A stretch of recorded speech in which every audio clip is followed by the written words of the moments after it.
Hi viewers, ছায়া আসিস না রে ভাই। রুটি আলু ভাজি আজকের খানা পিনা। আসলে একটা সত্যি কথা বলি, বাংলাদেশে কতকাল যে ব্রেকফাস্ট খাই না, আসলে হয় না, কারণ উইকেন্ডে একটু দেরি করে ওঠা হয়। নর্মালি এই জন্যই আমার উইকেন্ডে বানানো হয়।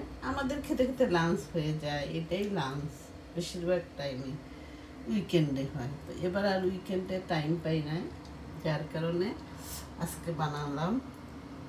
বাচ্চারা স্কুল, ওরা তো খুবই খুশি আমি যে রুটি, এটা আমার হাতে বানানো সিদ্ধ রুটি আলু ভাজি তাদের ফেভারিট খাবার। আর সাথে তো একটু ড্রিঙ্কস, ঠান্ডা ড্রিঙ্কস আছে। বাচ্চার বাবাও হেভি খুশি যদি রুটি বানাই আমি। আসলে বাংলাদেশে বলতে কি, আসসালামু আলাইকুম, হাই ভিউয়ার্স, কেমন আছো সবাই?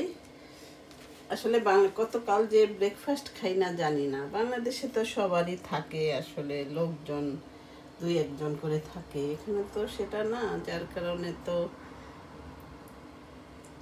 সবাই ভাবে যে বাইরে কত মজা, কত এটা ঠিক। এমনিতে ফ্যামিলিকে সবাই মিস করে, তাছাড়া যদি জামাই ভালো পড়ে, আর কিছু খেস্টা জামাই আছে দৌড় ধরে সারাক্ষণ, আবার খেস্টা বউ আছে, দুই পক্ষই সারাক্ষণ হাজবেন্ডটা দৌড় ধরে, আবার হাজবেন্ডটা ওয়াইফের দৌড় ধরে, তাহলে তার বাঁচা যায় না। ওরকম খেস্টা ফ্যামিলিও দেখি, খুবই খারাপ লাগে, তখন লাইফটা মনে হয় তেজপাতা। যাই হোক, কেমন হলো আমার রুটি আর আলু ভাজি বলবেন, যার যার খেতে ইচ্ছা করে। গরম, উফ।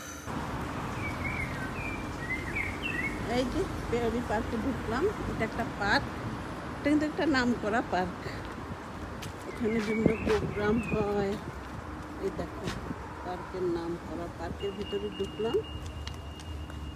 এক ভাইয়া বলছেন, আমরা বলি যে আপনি যেখানে যার নাম, হ্যাঁ সব বলতে হয়, কিন্তু আমি না একজাক্টলি কোথায় থাকি সেটা একটু দেখাতে পারলাম না, সরি।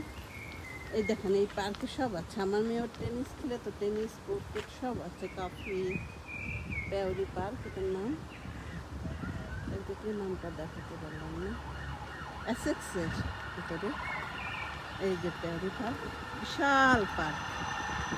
আজকে ফোন টুক দেখা, একদিন দেখাবো। ওয়েলকাম, বিশাল পার্ক। আমি এখন লাইভে চলে যাব, দেখি। আজকে বাতাস